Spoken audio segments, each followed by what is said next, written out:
We got somebody in the house that's no stranger to the show. You know what I'm saying? Our brother Gangsta Pat, man. How you doing, bro? I'm doing all right, brother. How about yourself? Now, I'm doing great, man.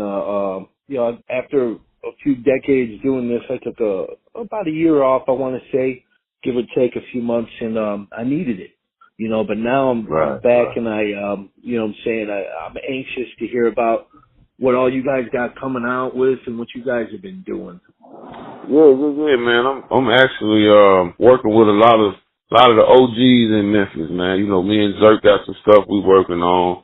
Me and Frazier work got some stuff we getting ready to do. Me and Country we in the process of working on some stuff now. I'm trying to get some stuff with Lil Chet in the future. It's like, man, just been busy working with these OGs. I mean, we found new life, you know what I'm saying? Like, they want to wake up the OGs up and hear what we're doing and, listen to some of that good old school. I think a lot of new people are starting to research the foundation of Memphis, you know what I'm saying, being that we got all this newfound success. So it's a good thing because it's creating new opportunities for the legends and stuff like that. So, yeah, that's pretty much what we're doing. Yeah. We've been doing a lot of shows too. We got a show coming up Halloween in Memphis, man.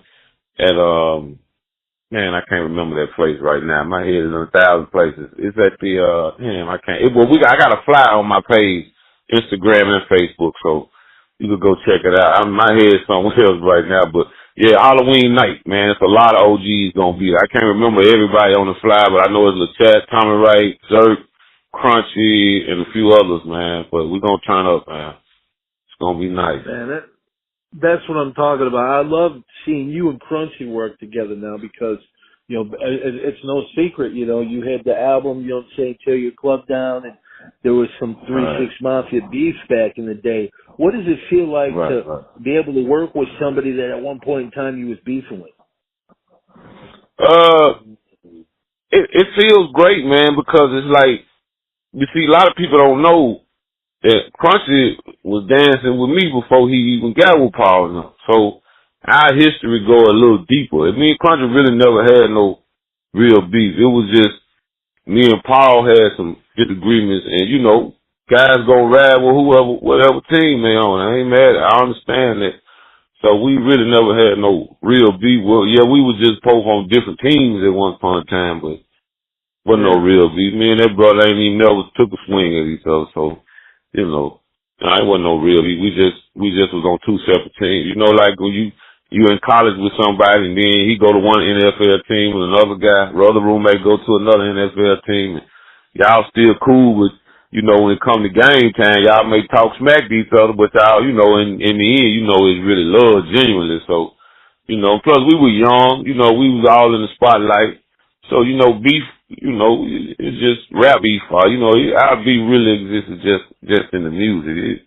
It wasn't really no real street beef, you know what I'm saying? I mean, we had times where we had disagreements, but, hey, it wasn't really no real hammer, you know what I'm saying? Me and Paul still probably, I don't know what Paul, I ain't talked to him in years, so I don't know where his head at. I don't know if it's love or is it still that or whatever, but, far as my end, man, that's all love, man. We OGs now, man, so. I ain't mad at Oh, nobody. yeah. I don't have even energy to argue with nobody, man. So. Every time I talk to Paul, I always say, man, I hope someday you and Pat come together because the music that you guys can make now as adults, you know what I'm saying, would just be phenomenal. Because you guys Oh you were yeah. kids back then, like you said, man. You were just Oh yeah, kids, yeah. Right. We you were know. young, man. Yeah. I mean, it ain't even too late today because we both still making music. And I would be all Yeah. for it. I don't know how he feel, but I would be all for it, man. I ain't got no problem Oh with yeah. nobody. It's all love. You know. Oh yeah. Well, Yeah. talent likes to, you know what I'm saying, like steel sharpens steel. Right. And you see a lot of the rock legends right now coming together doing stuff. You know what I'm saying? People always want to see certain collaborations. Is there anybody Yeah. outside of Memphis that you never worked with that you would like to work with? Oh yeah, definitely. There's two in particular for sure. One of those people, one of those guys is MC Ren from NWA and Spice One. You know what I'm saying? Oh Those are yeah. two lyricists that I love listening to, and the third one is well, I probably should have put on first. That's LL Cool J. You know what I'm saying? I grew up a strong or a big LL Cool J fan, man. You know, back when I was real young, man, before I really even thought I was gonna be a rapper, I was listening to LL. So those three MCs right there, I like. You know, as far as the legendary, you know, guys I listened to back in my early years, you know. And me and Spice One actually ended up with on the same label, same distributor, you know, so I had a chance to chop it up with him, you know what I'm saying? Then we talked on your show as well too, you know. Yeah. So yeah. So he came to Memphis not too long, I think last year sometime, but I missed him. I hated that because I definitely wanted to chop it up with him, you know. And of course Twister too. I can't leave Twister out. You know, I'd love to do something with Twister. And probably Bone Thugs and Harmony, man. It's, you know, don't fire right there for sure, though. Don't fire right there for sure. I can hear you and Twister. I can hear you guys doing an Adrenaline Rush remix, and I could also hear you doing a Deadly Versus remix with him. I think both of you would kill those respectively. Oh yeah, you know, I ain't gonna be able to be as fast as Twister, but you know, I think I can hold my own. You know what I'm saying? But I know he gonna murder it. You know what I'm saying? Yeah. So, yeah. Deadly Verses, Pat. That's a track that it never runs out of life, man.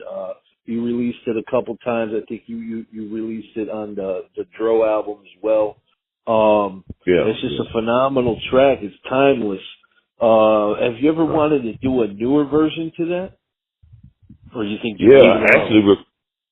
I actually recorded a version where I just went off on it solo. But, you know, I do want to do a version with another rapper that can, you know, rap real fast. Cause, you know, rapping fast, going back and forth like that, it's always entertaining, man. It's always a good thing. I love hearing artists do that. So yeah, I would definitely love to remix it with somebody that can, you know, really bring that heat, man. I don't know. Yeah. Absolutely. So, absolutely. I wish, you know, somebody like a Twister. I mean, I could name several rappers. Take Nine was murdered. You know, he would probably overkill. You know what I'm saying? There probably wouldn't be nothing left of it. You put somebody like him on there, you know. It's certain artists I know that would destroy it. Busta Rhymes would probably kill it. You know what I'm saying? Oh, yeah. Definitely. Certain artists would just destroy it, man, you know. I think C-Mob would. From, I don't know if you're familiar with him. From Indiana, yeah. He done tracks with Tech Nine. He did an album, matter of fact, with Corrupt a couple years ago. Oh, man. He's real dope. I'll send you some of his music. Yeah, I'll send you some I of would his definitely music. want to check him out. Yeah, I definitely want to check him out for sure. I know another guy, another legend that you look up to is Shorty B from the Dangerous Crew. That's my dog. One of my there, favorite musicians, man. One of my favorite musicians, man. Did you ever get the chance to work with him at all? With him being in Atlanta and back and forth to the Bay and all that? And I got a story that's a trip, but I ended up staying with Shorty B, man. When I went to Atlanta and, you know, I got into it with my CEO up there. And, I ended up just going over there with B for a little bit, man. You know, cause he was working with a lot of artists at the time. Dungeon Family, still doing this thing with Too Short. And it was just a lot of activity coming through his house. Everybody was coming to the Outlaws. He's one of the only people I know to have people from the Outlaws and the Dog Pound and all these different groups on these different sides in the same spot. Dungeon Family, I mean, you name it. Goody Mob. I seen, Big Gip over there. I mean, I was meeting everybody at Shorty B crib. You know, I ended up staying with him, man, and man, I learned a lot from him. That guy, it's like his talent is just unmeasurable, man. You know what I'm saying? He sit up and play songs on the guitar, note for note, like that Parliament, certain solos, he just play it note for note. It's like, how do you even hear all that stuff, man? It's crazy how talented that brother is, man. You know what I'm saying? It's amazing. Yeah, Shorty B, that's my dog, man. He introduced me to a lot of people. He taught me a lot of stuff, man. That's my dog for sure. One of my favorite things, I mean, he's done so many dope tracks with Short, but on that Dangerous Crew album, that track where it's just all guitar, man, that's sick. Right. Don't try this at home. Right. Yeah. If he show up to a Parliament show, George is gonna put him on stage, man. You know what I'm saying? That's how talented he is. You have to rehearse. If he show up to the show, George gonna put him on bass, man. Ain't gonna make him play. You know what I'm saying? Yeah, that's one brother right there that is handcraft. I be, we friends on social media, and I be just asking them, please, just make some videos of you playing, bro. Show the world that talent, man. You know what I'm saying? Like, he hadn't done it yet. I'm still trying to get him to do it, though, man. I think when people see him play, they'd be amazed, man.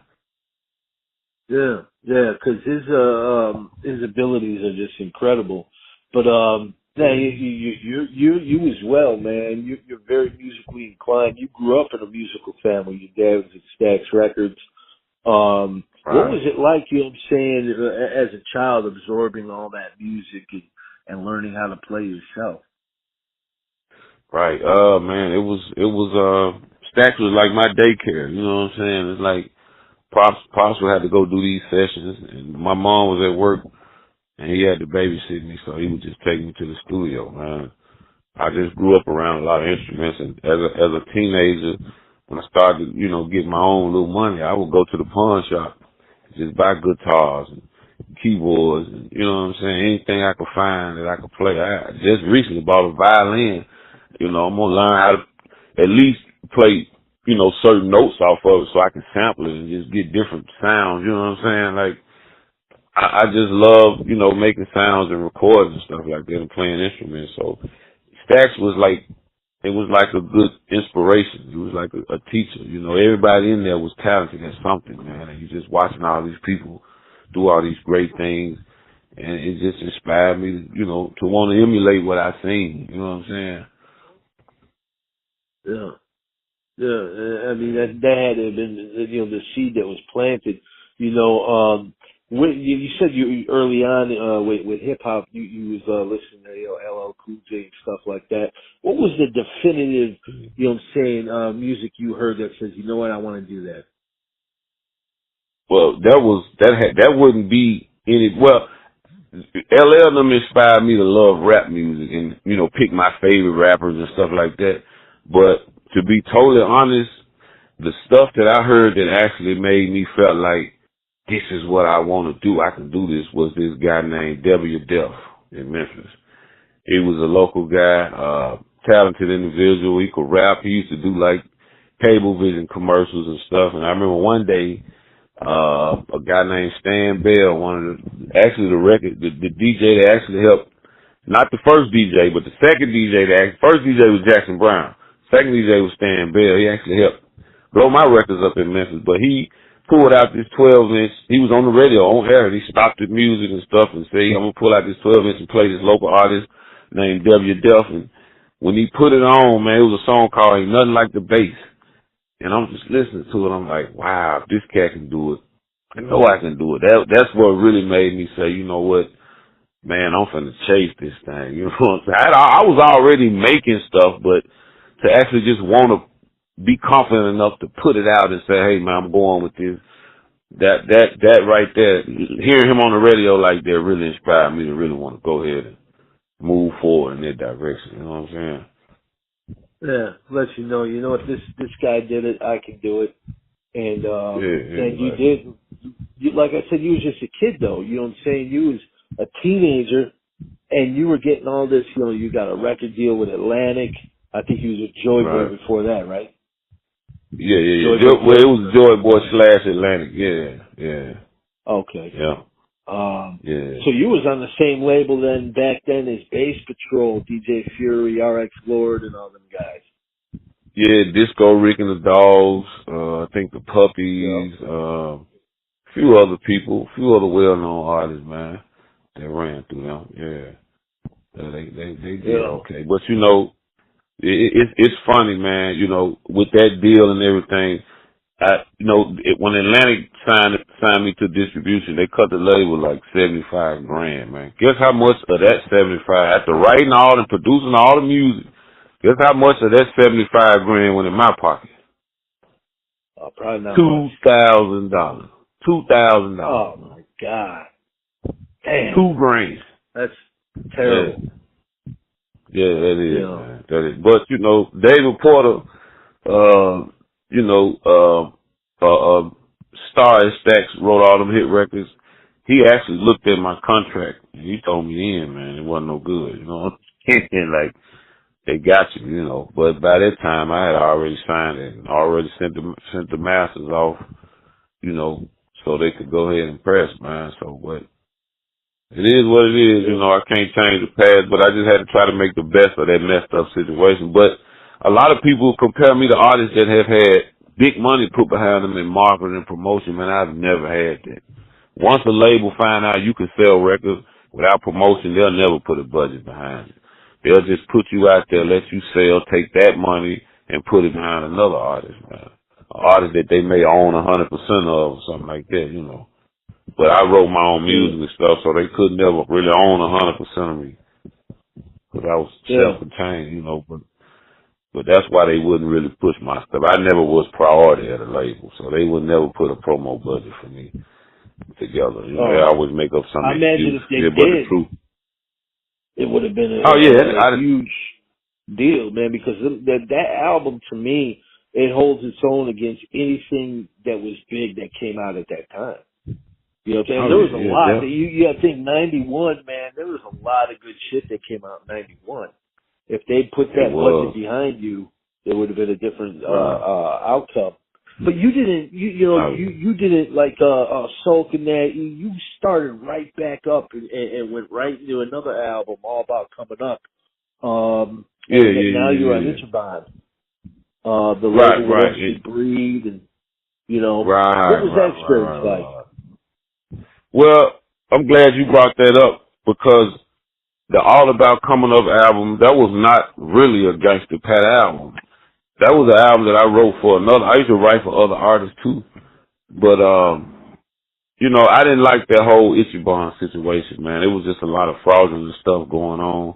So even with that All About Coming Up album cover, you see the finger sign, you know what I'm saying? Like, I was just pretty much just screw this whole project. But that wasn't, I'm so young at the time, I didn't realize fans don't see all the stuff that go on with you in the record label, all the stuff behind the scenes. So they don't know how you feeling and how you thinking. I was just trying to really get them another project just to get Ichiban out the way because I didn't want to be with them no more because I realized where they were trying to take me. You got to realize they had Vanilla Ice at Ichiban. Ichiban was like the Big K of the music business. Okay, like you got Coca-Cola, then you got the Big K brand. Yeah. Everything they was putting out, they were trying to be a replica of something that was already hot. Like they had a group called the Schoolgirls. They were trying to make them be the female version of Crisscross. You know what I'm saying? They had Vanilla Ice at the time they was trying to make him the next version of MC Hammer. They brought me in because I looked like DJ Quick. They wanted to kind of take me and capitalize on Quick's success. And once I realized somebody got mad at somebody up there and they pulled me to the side and be like, man, they don't care about you. They just trying to use you for this and blah, blah, blah. And they pretty much, and then they went and took an ad out in the rap pages with me and Quick right beside each other, trying to say we were separated at birth, blah, blah, blah, blah, blah. They put this out in a well-known, a big magazine at the time. So once I realized what they were trying to do, I'm like, that really is a black eye to me. You know what I'm saying? Like, that's a bad look. So it's like, I don't even perform songs off that album, like All About Coming Up. I disassociate myself with that. I never give any support to that record. I never did any promo for it. It's just out there floating. It seems like it just a sore that won't heal. You know what I'm saying? Like, I wish that whole thing would just go away. I was in a bad space at that time. And I just gave them something that I had wrote for other people. And guys were coming to me like, hey man, you trying to sound like you from somewhere else. Your whole sound has changed, blah, blah. You the soul out of you, blah. I had to realize they didn't understand what I was going through. That wasn't what I was trying to do. I was trying to not give them my good work so they didn't benefit off my hard work. I just gave them some stuff I wrote. I kind of gave them stuff I knew people weren't going to like, pretty much. You know what I'm saying? I knew it wasn't gonna be me, so it was just gonna flop and it was gonna go away, and I was gonna come out with the good stuff behind it. Cause notice I came out with Sex, Money, Murder, Deadly Verses after that. So I know how to give them the good stuff, but I wasn't trying to give them the good stuff on All About Coming Up. It was just something I gave them just to get the contract over with so I can move on from Ichiban. You know what I'm saying? And then you went to Power Records from there? Yeah, I was still with Power. Yeah, I was still with Power during the first phase of Ichiban. But what happened with Power was we just renegotiated how we would do these deals. You know what I'm saying? So that's why I started at first. Then I like Sex, Money, Murder. I kind of started leaning back toward giving them some good stuff. Then Deadly Verses, I just went on and gave the juice. But Deadly Verses, they moved away from Ichiban to Triad. You know what I'm saying? Which is where Spice One was. So that's how me and Spice One ended up in the same situation, dealing with the same people, and we both pretty much had the same experience with them. You know what I'm saying? And it wasn't good. So, you know, I just wanted to get away from Ichiban at that particular time because I see they were trying to paint me as just a gimmick, a generic gimmick that would fade soon, just an imitation of somebody, and I knew I had more to offer than that, you know. So y'all trying to promote me based off DJ Quick's success, which that was real messed up, because now y'all got trying to make me look like I'm trying to imitate him, and which the record that I cut was for LA artists, so it sounded West Coast. So they wanted to change my sound anyway. So when I was letting them hear all kind of music. So somebody was like, hey man, why don't you just re-record some of this stuff right here? It's just like the CEO of Power Records. He gave me this record I remember called The Wrong Day. You picked the wrong day. Had this Nate Dogg sound and hook on. It was so West Coast. I'm like, I can't do that shit. That's not me, bro. Y'all trying to make me do something that's not me, but at the same time, I'm thinking I got to do something. I don't have no deal. If I don't put no music out, I'm just going to fade away. So I was just in a rough space at that time. You know what I'm saying? Yeah. Yeah. You had to get out of that situation into something that was better for you. But, you know, Deadly Verses comes out, you know, and then eventually, I believe you came out with The Story of My Life after that. That was straight Red Rum Records. Was that the first thing you did for Red Rum Records, or did you have the I Want to Smoke single? Didn't you put that out first before anybody else put it out? Yeah, I had I Want to Smoke on Red Rum first, but when I put that All About Coming Up out, that material right there, that was another situation where I just needed a record, an album at the time, and I had a lot of songs written, and I just threw something together right. I ain't gonna lie. Story of My Life really just something that I had to throw together right quick just to fulfill a distribution obligation I had.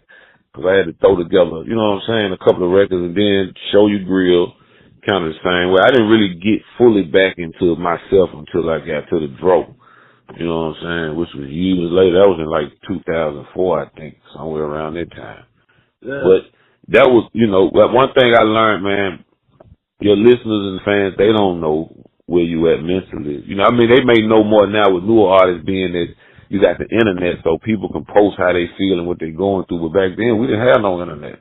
You didn't really know what your favorite artist was thinking and going through unless you went to their show and they spoke out or something like that, or you know, you seen them somewhere and they talked about it, but it wasn't no internet, so you didn't know how people was feeling and what they was going through. And I made the mistake of putting music out there, you know, based on me being in a bad situation and just throwing them something just to get out of it, and they taking it, promoting it like it's something I really want people to hear, you know, and that's confusing to the fan. And they have asked me sometimes, why your style changed so much? It wasn't that I was changing my style to try to, you know, impress or you know, change just to be changing. It was just, I know what works and what don't work. And certain albums I was intending to fail. Yeah, I wanted to fail. I knew this sound like me. I knew people weren't going to really ride around the bump, you know, which it's probably messed up to do that to you. It's self-sabotaging your own career, but when you in these messed up situations with this paperwork, you really don't want them people to benefit off you and give them your best work. You know what I'm saying? You want to try to save your best for when you get in a position where you can be independent. And that's just all I was trying to do. You know. Yeah. Yeah, and you ended up, you know what I'm saying, putting on a lot of albums, Red Rum, Right. yourself. You know, I imagine it Yeah. felt better to have total control than to have these labels try to push you into this direction or that direction where you don't want to go. You know, Right. Right. Yeah. that had been a blessing for you. Um, Oh, yeah, 'cause I remember they even put out an album with you and the DFC, but that wasn't nothing that you were behind or authorized, was it? no, that's the CEO of Power Records and his little schemes, man. Just trying to milk every little dime out of everything. You know what I'm saying? I know the DLC. They're my homies, man. You know, Al and Terrell and them, but that ain't something we sat down and just chose to put together. That's something he sat down and put together and conjured up. And we talked about that. I hollered at them guys some years ago about that, and we pretty much agreed that he just being greedy. He just trying to get over, man. You know what I'm saying? So, but we cool. I love the DLC, man. Them my dogs. I ain't seen them in a while, but I love them brothers, man. Breed, R.I.P. to Yeah. Breed. Shout out to Boo Boo Breed. Man, hey, man, I love them folks. I went on the road with them cats, man. I learned a lot. We learned a lot together. You know what I'm saying? So they like family to me, man, for sure. Yeah, I was going to ask you if you had any memories of MC Breed you'd like to share because, you know what I'm saying, you guys knew each other for a while. Yeah, man. I used to hang out at Breed house, man, and Breed, one of the first rappers that just really that had a deal. That I met and already had a deal, already had a video on MTV, was already touring. You know what I'm saying, with big name artists and shoot, man. When I met him, we just clicked. Man. He was like, shoot, man, come on in. You can come on with me. I got you. I'm gonna let you open up for me. Blah blah blah. You know what I'm saying?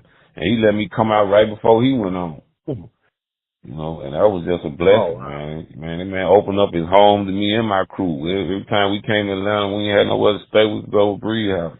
He gonna shoot ball, let you barbecue, let you go work on your music, do whatever, man. And a lot of people, a lot of artists stayed with Breed. Like when Short first came down to Atlanta, I think they was working on his house. He was over Breed House. Jazzy Faye was over there working out.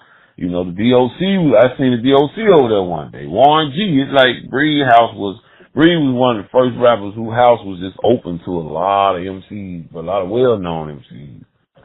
So yeah, Breed was Yeah. definitely the dude, man, back then. Back in them early mid '90s, man, Breed was on fire, man. So, Yeah. and Yeah, then when he went to bootleg, jail, when he got down, go ahead. no, I was just going to say bootleg from the Dayton family was telling us about, all the times we go over to Breed's house and you didn't know who was going to be there. Yeah, Breed had everybody coming through there, man. And don't you know, I went and seen him do a show in Flint, Michigan, and they kind of treated him messed up, man. They cut the lights on while he was performing. You know what I'm saying? I'm like, damn. That's kind of like how it is for me in my hometown. I mean, I get love now, but back in them days when I was hot, man, it was a lot of hate. You know what I'm saying? I was like, man, that kind of remind me of being back home. That's some shit they probably would have did to me before in Memphis, man. Back in them days, it's a lot better now. But back then, yeah, I think it was just jealousy, man. You blow up, some people gonna like you, some people gonna hate you, man. But yeah, Breed Yeah. was definitely a phenomenal talent, man, for sure. Oh yeah, definitely, man. Gone way too soon. Just imagine what he could have put out over the years. If he'd still be with us. Yeah, yeah. But Yeah. he definitely he was a trendsetter too. He helped kick it Right, off for the right, Midwest. right. And really did a lot of big things. But I remember seeing Yeah. pictures, on the internet of you with Ice Cube or you with the Ghetto Boys. You know what I'm saying? Right. In the early days, like I guess you guys did shows and stuff. Do you have any Wild Bushwick Bill stories from back then? Well, the only I met Bushwick a few times. Bushwick actually moved to Memphis for a short time. I seen him at the store one time. I took him back around to his crib. So yeah, a number love with Bushwick, man. Number more good stories. A lot of Rest in laughter. peace. We was in a restaurant. Yeah, we was in a restaurant one time in Houston, man. and to see this guy get up and go steal some chicken out the back of them folks' restaurant. I mean, he just used to do hilarious stuff. And also, I had a chance to witness a small argument between, Willie D and Bushwick and Faith. They used to have, as any group, they used to have these confrontations. And I remember seeing a documentary how they talk about how they used to argue. So I had a chance to witness a small piece of that. We rode on the van with them from the hotel to the show we did in Memphis, from the hotel to the venue, and Bushwick and Willie D. And it was like a dream come true for me, because I'm a Ghetto Boy fan, man. And meeting them and riding in the van with them to the show, man, that was like a dream, bro. So hearing them go back and forth a little bit, you know what I'm saying? It just was amazing. So Bill and Bushwick, Willie D and Bushwick? Willie D and Bushwick, yeah. To hear them argue a little, it just had a little light argument, you know what I'm saying? But when I seen that documentary, I was like, wow, I remember being around just a little bit of that, you know what I'm saying? But yeah, Bushwick Bill was definitely another raw talent, man. One of my favorite songs from him is what's the name? It's Size Ain't Shit. That's one of my favorite Bushwick records, man. You know what I'm saying? But yeah, I love it. We was talking about it one time, cutting some records together, but I didn't see him again for a while until they came back and did a show here. Him and Willie D. Scarface didn't show up. It was just him and Willie D. That was the last time I seen Wicked live, man. And after that, I heard a lot of them passing away, but yeah, man, that was my little homie, though. Yeah. Oh, yeah, sure. Definitely, man. He was a real one. We had him on the show several times. And there was one time after the show, he told me, he's like, "Hey, Scott, can you give me a ride?" I told, "What do you mean? You're down here by me?" Because I live in Southern Illinois. And he's like, "Yeah." He was about 30 miles from the bus stop. And he needed to go to St. Louis. And I was like, "All right, I'll take you to St. Louis." I get in the car and I'm going. And I'm halfway there. I drove about 15 miles. It's about 30 miles to get there. And Bushwick's like, "Scott, I'm on the bus.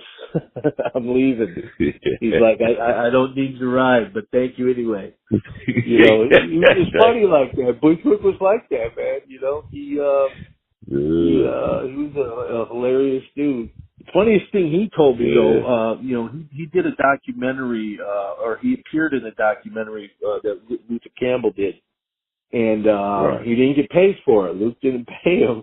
So one day they were at a restaurant somewhere, and he ran up a tab, and he knew where his hotel room was. He charged everything to his room.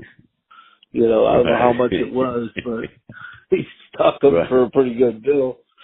But shout out to Bushwick, man. What about Ice Cube, though? Did you do shows with him? I saw pictures of you guys. Yeah. When he came to Memphis, I did the Cook Convention Center with Ice Cube.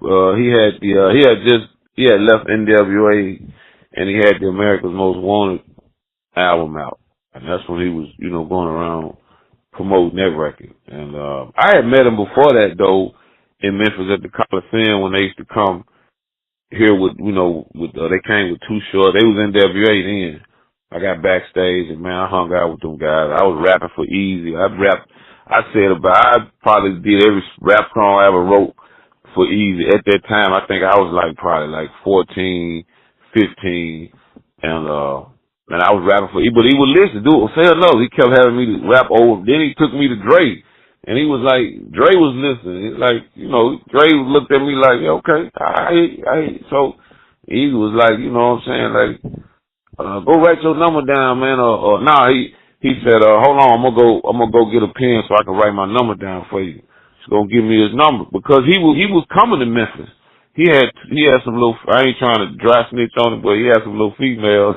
I think they was doing his hair or something like that, but he had some little females that he was dealing with in Memphis.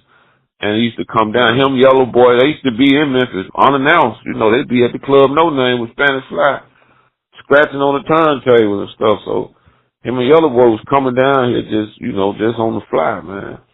And, we connected with him and chopped it up with him a few times. And I actually went to Compton. Me, Reginald Borden, and this guy named Doty, and Pretty Tony, we actually flew to L.A. went to Compton, and we actually called some people that could put us in touch with Easy, and we ended up going to, I don't know which office, I don't know if that was probably the office or Rufus' office that we went to, but we went to one of the offices that they were frequenting at the time, but they were on the road. They wasn't in town, but we left all kind of music and stuff like that. But my CEO at the time, Reginald Borland, I don't know who he was communicating with somebody up there, but I can't remember. It's been so long ago, man. But anyway, they ended up getting the material, but they never got back with us. But by the time I talked to somebody from Rufus, I was tied up in another contract, and that's when they went to Nashville and got Pistol, and they were signing. Rufus was actually signing acts out the South, man. At once upon a time, yeah. you know, I should have been on that train. I should have been a Rufus artist, but I was tied up in some more paperwork at that time, man. I knew I wasn't gonna be able to just get out of at the time, so you know, I think I missed that shot. But Easy was searching, and I know he had my music, 'cause my sister married a guy that was working with NWA that was from California, and he used to send my stuff to Dre. But Dre had a waiting list that was so long at the time, man. Like, you know, he was working on a lot of artists, but his waiting list, some artists never came out. I just didn't want to be on their waiting list, signed and on their waiting list. You know what I'm saying? Like, Yeah, so yeah. And you don't need that. Yeah, no, for sure. But I would have loved to have worked with anybody from Rufus at that time, man. That would have been like a dream come true as well. You know. But I ended up getting a Miss LA tour jacket, man. You know, I took a picture in it though, but you know, that was years ago, man. And you know, when those guys came to town, I always got a chance to hang around. You know, so I had a chance to hang out with him anyway. But I still want to cut a song with MC Ren. That's still a dream of mine, for sure. Ren like my favorite rap out that group, man. Yeah. Yeah, he dropped a bomb-ass EP, Osiris, a couple years ago. I don't know if you heard that one. Oh, okay. Now I gotta go research it, man. Yeah, EHD on there, and you know, other guys, man. It's a dope project. It's kind of you look at some of your favorite shows, and you see that the guys are still alive. You know, they're still acting, and you want them to reunite. It's the same way with music. Right. You know, right. while Dre and Yella and everybody's still around, why not do something? They missed the opportunity with the Ghetto Boys, because there was a point in time you had DJ Ready Red, you had Bushwick Bill. You know, I think they was all going to do something, and then you know, life is too fragile. They tried it with 3-6, the Mafia 6, you know, Lord Infamous. What about Lord though, man? Yeah. He was such a humble dude. I mean, like very approachable. You know what I'm saying? Do you have any stories about him? Did you ever, maybe talk about working together with him? Man, I taught Lord how to structure his verses. Lord didn't know. When I first met Lord and Paul wasn't rapping at all. Paul was just DJing. Lord was the rapper. But Paul was trying to rap, but Lord was really the rapper. But Lord didn't know how to, you know how people can rap, but they rhyme words don't always end on the right spot, or they don't end on a 16, they may end on a 13 or something. You know what I'm saying? Like, I taught him how to structure his verses. You know what I'm saying? And, man, he just took it and ran with it, and he turned into a beast, you know what I'm saying? Like, Lord developed real fast, so yeah, he's a talented brother. We were supposed to do I Wanna Smoke together, the remix, because he had a song called Where's the Bud, you know. I was gonna jump on there with him, and he was gonna jump on I Wanna Smoke with me. We always wanted to work together, but like I said, man, you know, me not seeing eye to eye with Paul, that interfered with a lot of that. Paul and Ricky's family, you know what I'm saying? So, you know, I ain't gonna expect nobody to go against their own family, you know, so we just kind of put everything on hold. Me and Laura always talked about working together, so that's all we talked about every time we see each other. You know, my niece and his wife graduated college at the same time, so we were at their graduation together, outside hanging out, man. I was drinking, sipping on a little something, and he was smoking a cigarette behind it. We just sat out there and talked about all that shit, the beef. We pretty much sparked all this. He apologized to be it. I apologized to him, man.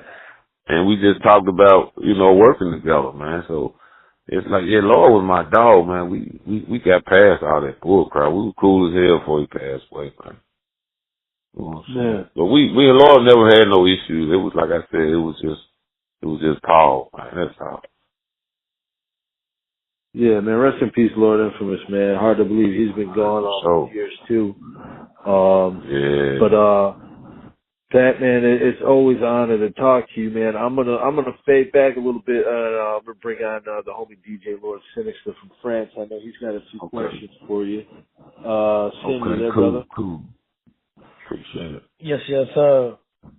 Yes, sir. Gangsta Pat Interview. What's going on, man? Yeah. You all right? Yeah, cool. I'm fine already. Yeah. Cool. Can you tell us about your song Legion of Doom on your album One Suspect with Psycho and MC Rod? And can you tell us about the group too? Right, Legion of Doom. Yeah, actually, when I first came to OTS Records, not OTS, but it was Good to Go at the time. MC Rod and this DJ named Slice T, they were already with the record label. So I was coming in, I was the new guy coming in. But I came in and just outworked everybody, you know what I'm saying? I kind of knew a little more than they did musically. So when I came in, they had stuff they were working on, but they didn't have anything done. Within the first 2 days, I cut a whole record finished, the verses, the hook, everything. And the CEO was like, wow, he was looking at my work ethic, and he was like, man, we might need to get behind Pat and let him go ahead and blah, blah, blah, blah, because he seemed to know what he's doing, he got direction, and he getting stuff done. So I kind of came in, and I ain't gonna say took over, but I kind of outworked everybody, and I ended up putting them together and forming the Legion of Doom, you know what I'm saying? So, but they didn't have a group name, I don't think. They was just some guys just playing around with some equipment every day, but I don't know if they would come, because they never let me hear anything they recorded. So when I came in, that's when songs really start being done, and I ended up coming up with an album. So at the Legion of Doom just kind of formed. It's like whoever around. I brought Psycho and Mac 10 in, and that's kind of where it started. It was just a catchy name, you know what I'm saying? The name was inspired by cartoons. It wasn't really nothing that we did to give us our reason to call ourselves, other than we like the cartoon, man. So we just decided to roll with that name, and that's all it was, pretty much. Yeah. And there were a lot of people into OTS record session with the original Boylan. At the time, you got Scarface, Al Capone, Edward MJG, were called DOA at the time. It's crazy. DJ Zark, Radical T, and even Paul and Lord had 14 at the time. Can you tell us about this time era of old people recorded at the same time? Right. Yeah, for sure. Yeah, man. Them days were amazing. He had a hell of a roster, man. We had a long list of talent, man. And most of those people went on to do their own thing and blow up in their own ways, and make the snowball even bigger, you know what I'm saying?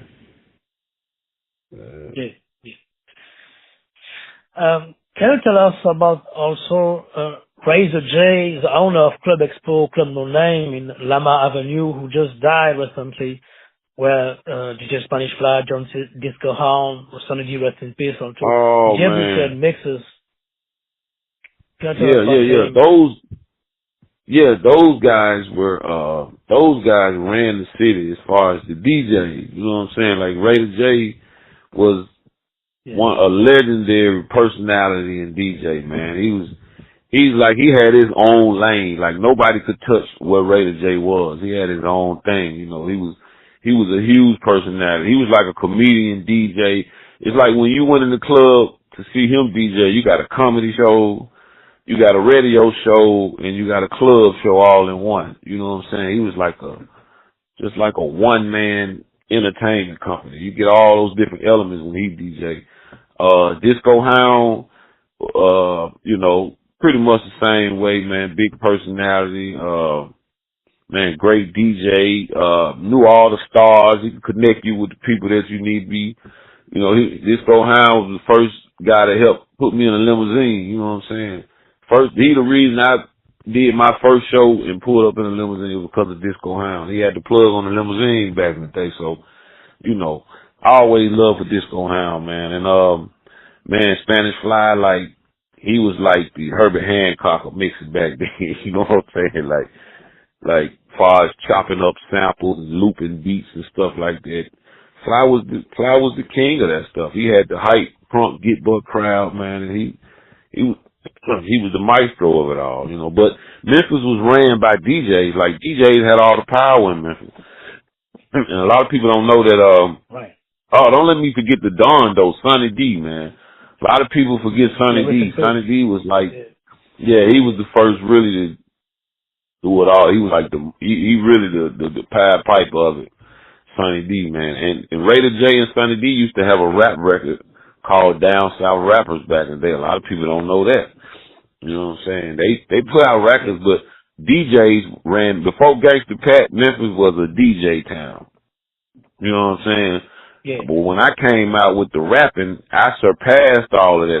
I pulled the focus just off the DJs and showed the city, man, we got rappers too.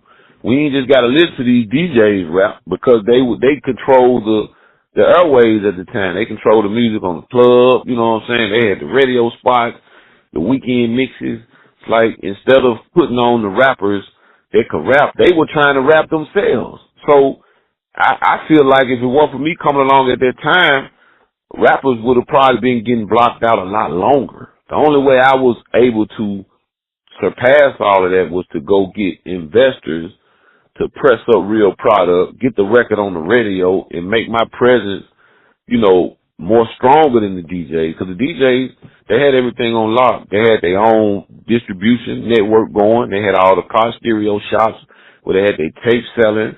You know what I'm saying? And they were putting instead of putting Memphis rappers on their mixtapes, they would rap themselves. They put their own raps on there. They would just block the rapper all the way out. You know, so before Gangsta Pat, they wasn't really putting a lot of rappers on their mixtapes. They was just making raps on their own. But when I came along, they had to acknowledge me because I was on the radio. You know what I'm saying? I was doing shows. It's just my presence was felt. Then once I got that Atlantic distribution, it's like, and then that video started hitting the airwaves. It's like, oh, okay, we got to deal with him now. We can't ignore him. We can't push him to the side like we did all these other rappers. Because there were guys before me, they just had no opportunities because there wasn't no support for them. You know, because the DJs wanted all the spotlight. Like I said, Memphis was a DJ city before Gangsta Pat, you know. And they probably ain't gonna admit that, but that's what it was. They blocked the rappers out, man. I had to create a lane for us to flourish because wasn't no, you know, you had rappers that was in there trying to rap, but wasn't nobody support them. They wouldn't take their record and make sure they play it all the time and promote it and put it on their mixtapes and blow it up. That didn't start happening till I hit. You know what I'm saying? But now it's different. Now rap runs the city, you know. We still love our DJs though. Our DJs still here, but they just ain't gatekeeping like they used to. They got to let the rappers through now. Yeah, it was a time when you got Memphis Get Bucks on, and you got the New Orleans Bounce with the DJ Jimmy or where they at, right. TT Zucker, MC Herb, and also you got Freak Master, Give Me What You Got. And also he was big at time in '92, and of course DJ Just Born in Claude Expo Club name was there, and later be known with the Skinny Pink One Love to Live. And I was over here in '95. It was crazy. It was crazy from the name Claude Expo. Yeah. And Ellen Cool J came over here. He tried to buck and jump at time. Right. Yeah. In the club, you was there that time? You said LL came and tried to gangster walk on the floor? Yeah. Wow. Yeah. And you got also at time Al the Bandit, Captain C, Chili T, Fishbone, was local DJs in Memphis. Yeah. But I remember outside, Fishbone, man. yeah, yeah. And Yeah. You remember even you 10 remember the years, King Tubby Posse? yeah, I remember that. But 10 Yeah. years, 10 years before, in 86, 87, the Boban family, Ronnie Woods, who did the bug jump, in fact, you know that. Right, yeah. They started the Yeah. jump You of remember sound. Yeah. I remember that. You is also used to be a rapper named Kenny Upshaw. They used to call him the Microphone Devil. He had a song called Uplift, and then he had another song called Alphabet Love. You know what I'm saying? Larry Bovan was the CEO of that. They had some 12-inch singles pressed up. That was a record that was out in Memphis back in them days too. I was in junior high when that record was out. Yeah. Yeah, so Yeah. there were rappers around way before me. They couldn't break through the DJ barriers. You know what I'm saying? DJs had it on lock, man.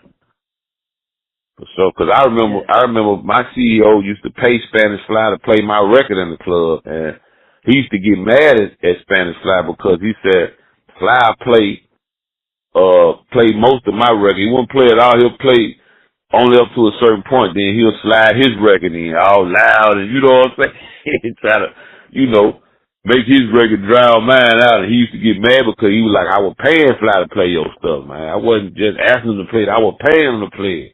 And then he throw his stuff on behind it to try to drown it out. You know what I'm saying? So, I remember my CEO complaining about that. So, yeah, Memphis was definitely DJ. He ran by the DJs for sure back in them days. Yeah, and outside of Club No Name, Club Expo, you got Studio G, of course, aka the Mohammed Ali Oh, Theater in right, 30 Bill Street. right. And 21st Century Youth Yeah. Club with a DJ Sound, who was at the time mixing too. Oh man, you've been doing your research, man. You brought up 21st century. Oh my God. Yeah, you've been doing your research. That was like you, the place where, if you was trying to be a rapper, DJ, or a dancer, or whatever, that was a place you could go and exercise your talent, man, and they would welcome you in. You didn't need no money or nothing. All you needed was the will to perform and do some music. So 21st Century was a launching pad for a lot of us, man. We consider that, our first home, you know what I'm saying, musically, for the young generation yeah. of that time. That was our first home, 21st Century. That's where we was able to really develop our skills and stuff, man. So. And even Crystal Palace with DJ Juicy J, who started mixing at the Yeah. time. Crazy. Yeah, for sure. Yeah.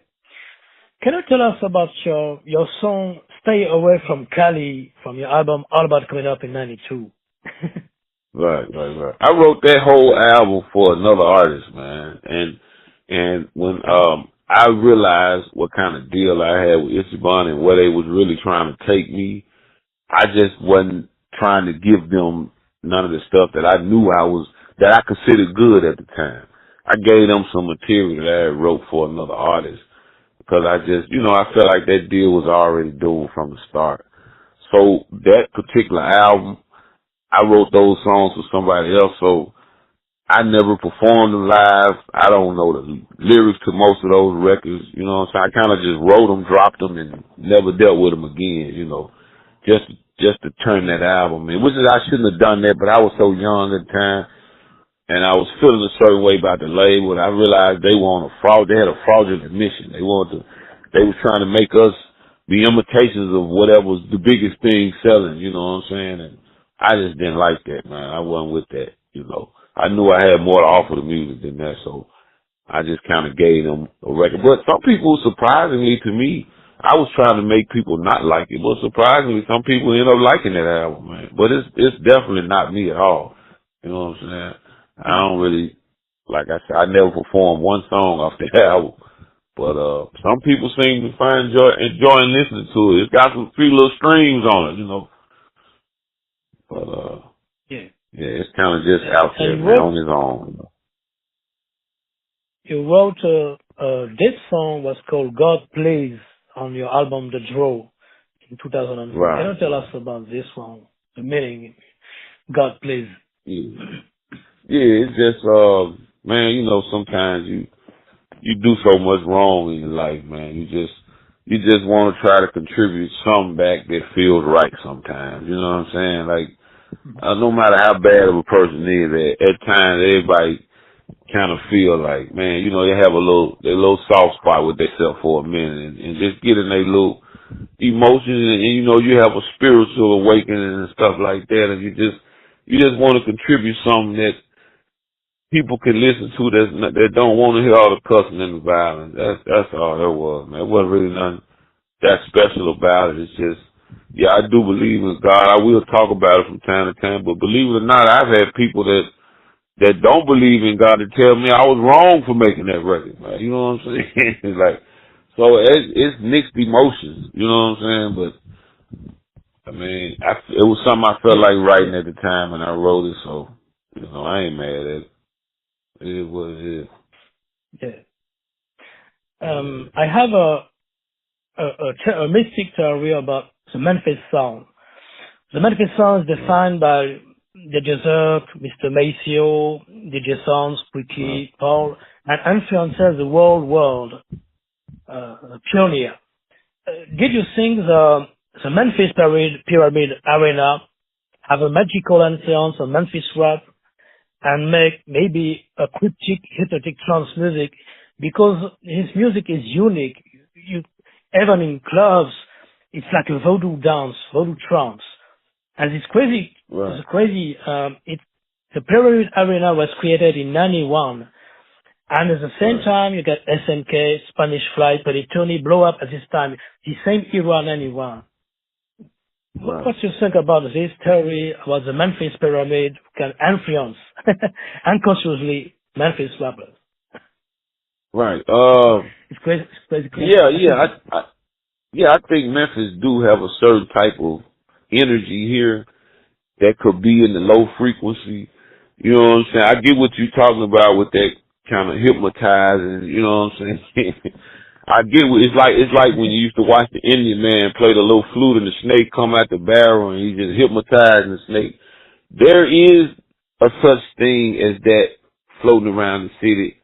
Whether it's connected to the pyramids, I don't know. That's ironic that you said that because, yeah, when they built that pyramid, there's a lot of stuff started going on around here that was kind of strange.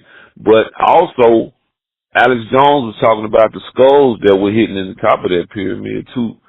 So, and then that's ironic how after they shut it down as an entertainment center, they removed those two those two statues. I don't know what they were, but there was two Egyptian statues in front of that pyramid. They relocated them and they put a fish on top of the pyramid, which is, you know, people use that on their cars to represent Jesus and stuff like that. So I just thought that was ironic that they put that fish up there. You know, when the fish represents God and the triangles they claim to represent something else, but it's just amazing. But yeah, I think there is something spiritually connected to that pyramid, and the frequency of the city has lowered a lot since they built it, man. You know what I'm saying? But I know exactly what you're talking about that hypnotizing type of element that's in the city with that slowed down music and the low frequency basses. Because a lot of people don't realize that's why all the evil energy happens in them low frequencies, man. That's why I think that they boosted the bass in rap. Because, you know, when rap first came out, Curtis Blow, Run DMC, the bass was hidden, but it wasn't in as low frequency as it was. I remember when Too Short started coming out and they started boosting that low frequency in his music, that bass, man, it used to be so many fights and stuff happening at them Too Short concerts back in them days. A lot of people don't talk about that no more. I did a show with Too Short in Memphis one time and man, people got shot, fights broke out, you know what I'm saying? And I think it attributes to that low frequency in his music that they was pushing at the time. Just like 3-6 Mafia, they got a lot of that low frequency in their music, man. You know what I'm saying? And low frequencies are where all the, you know, the evil demonic energies dwell. That's why you don't hear low frequencies in like Catholic church. They have all these high frequencies. But you go into the Christian church, they got a whole drum set. They got a bass player. You know what I'm saying? They touching the whole spectrum of frequencies. And then when they get to stomping that bass drum real fast, boom, boom, boom, boom, and people get out and they do these dances and all this. It always looked demonic to me. I didn't ever see shouting and stuff as something that, because I think God is a calm God. All that hypeness and all that, to me, that's unacceptable behavior in a church, and that's radical. And I think that only happens when you push them low frequencies like that. That's just my opinion. But yeah, I get what you're saying about the pyramid and about that hypnotized and slow, you know what I'm saying, vibe that's in the music. Yeah, I'm aware of all of that. I think it does exist, and it's amazing to hear you touch on that, man. You know what I'm saying? Like you get it. You know what I'm saying? You see it. Yeah, it's like they're in a trance. It's crazy because also in 1986, the architectural plan of the Memphis Pyramid was entirely in gold. At the first time, it was entirely in gold, and finally they do in glass. Right. I don't know if when I shot my first video on the Gangsta, it was half built in the video. You could see it was under construction then. You know what I'm saying? That's how long ago that video was 91, shot. right? Yeah, 91. Yeah, I think it was 91, something like that. Yeah, 91 for sure. So yeah, man. So yeah, that pyramid definitely brought. The planet in 1986, in fact. They got some plans in 1986. Pat, we're coming up past the hour mark. I want to thank you so much, man, for taking the time out to chop it up with us again, man, because it's always a pleasure. Before we go, though, I want to give you the floor, but Sin, do you have any other questions before we give Pat the floor? Hey, yeah, man. I just want to say, no questions. Go ahead. Go ahead, my bad. I thought you talking to me. You talking to you. Go ahead. Okay. Which Memphis step you bought the first Memphis step you bought at the time? Wait a minute. Say that. I can't hear you clear. The first Memphis what now? Yeah, the first Memphis tape you bought at time. In Memphis history. The first rap tapes I bought in Memphis, old school. You mean like local artists or local artists? Yeah, local. Yeah, local. Yeah. Okay. First tapes I bought, it would have to be the mixtapes because when I started buying tapes, wasn't no rappers really out then. So it was the Spanish Fly tapes, the Rated J. Rated J had this tape out, this comedy tape out, man, called Motor Mouth for the South. It takes stuff like that. That was the local stuff we was listening to. It was pretty much mostly mixtapes. Just the Spanish Flies, the BKs, the Zerks, you know what I'm saying? Those were pretty much first local music I was buying. Yeah. There were a group who did a tape, was crazy. It was Trauma Center Killers of G-Lock production. I think you know this group, maybe. Trauma Center Killers, you know about it? No. It was Trauma Center Killers with a J-Lock Trauma Center Killers? Nah, I can't remember. I can't remember that. That name sounds familiar, but I can't remember. It's been a minute, man. That's been a minute. But yeah, I'm sure it was maybe been some other people's out, but I was just only aware of the DJs at the time. Yeah. Okay.